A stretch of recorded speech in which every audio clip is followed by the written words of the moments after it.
Today, on Rural Roadtripper, we're touring the very first city in the United States, Hudson, New York.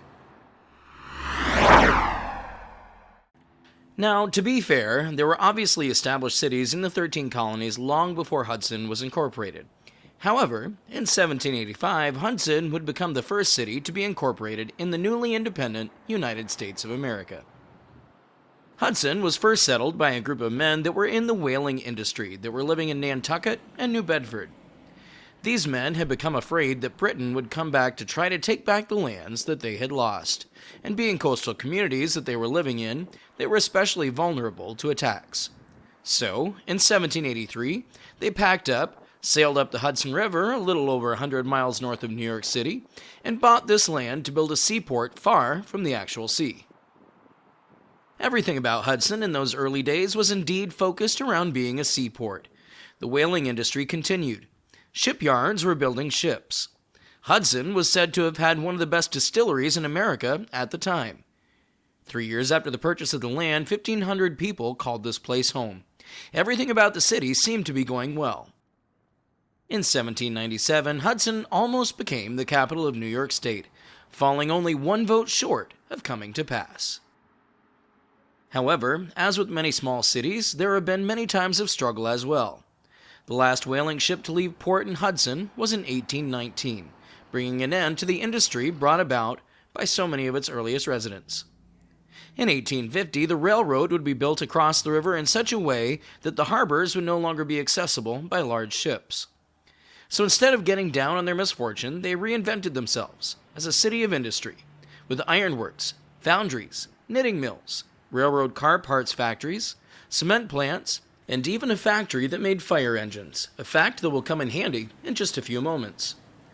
In the late 1900s, industry was failing, and the city was again facing a pretty severe downturn. Many storefronts were boarded up.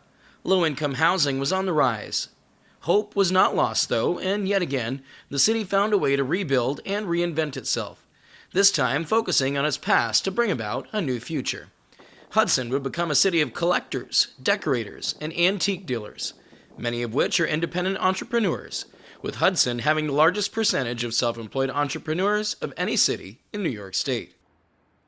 With a population of less than 6,000 people, I was not expecting as vibrant of a commercial area as I saw here in Hudson. Many people were out walking the sidewalks. Most buildings seemed to have commercial occupants, and there were revitalizations going on in different places, including at the Promenade Hill Park, located at the end of Warren Street on the Hudson River. The Promenade Hill Park was established as a park all the way back in March of 1795, serving many times throughout its history as a staging area for military companies to perform drills. Some of the statues on display here date back into the 1800s. Visible from here is the Hudson-Athens Lighthouse out in the middle of the water. The park is also adjacent to the Columbia County Chamber of Commerce. Remember how I mentioned that Hudson way back had a fire engine factory? Well, today, one of the few attractions for tourists in Hudson, other than just being a quaint little city, would be the Firefighters Association of the State of New York's Museum of Firefighting, which is located on the same grounds as a skilled nursing residence for former firefighters, the FASNY Firefighters Home. The museum was far more interesting and far larger than I would have guessed going into it.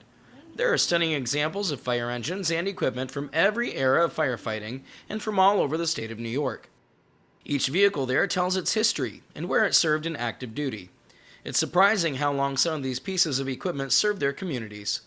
Some of the oldest pieces, and stunningly beautiful pieces I might add, could not be filmed due to signage in the area stating that, which just means that you're going to have to go yourself to see those pieces, plus the many other pieces pictured here for yourself.